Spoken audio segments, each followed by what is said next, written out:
किती का गरम झालं आज माझा चोराचा दिसतोय बघा बघा आमच्या या पोरीचा जगमगाट बघा बघा मावशी काय तर भाषण होतच राहील पण मला सांग आम्ही पोरीने जे ऐकलं ते खरं आहे का ग? काय कळतीलच माझ्याबद्दल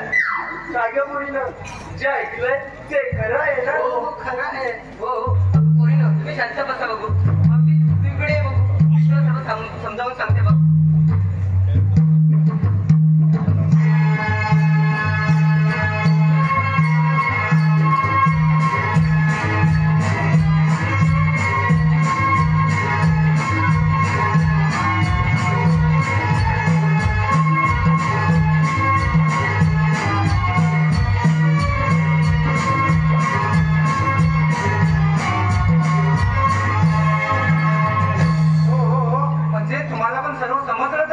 बरं मी तरी पोटामध्ये कसं येऊ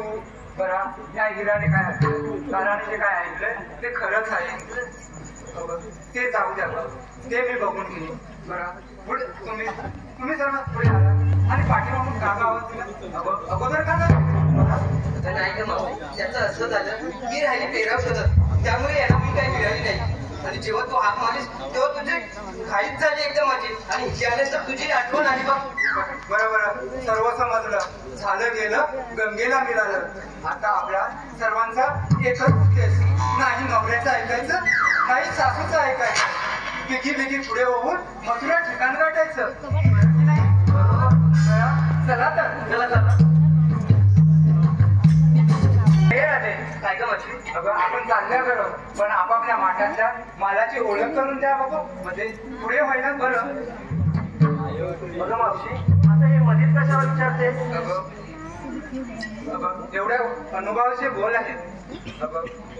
एवढ्या अनुभवाचे बोल एवढ्या वयात अनुभवाचे बोल आहे एवढ्यामध्ये वयस्कर कोण मीच ना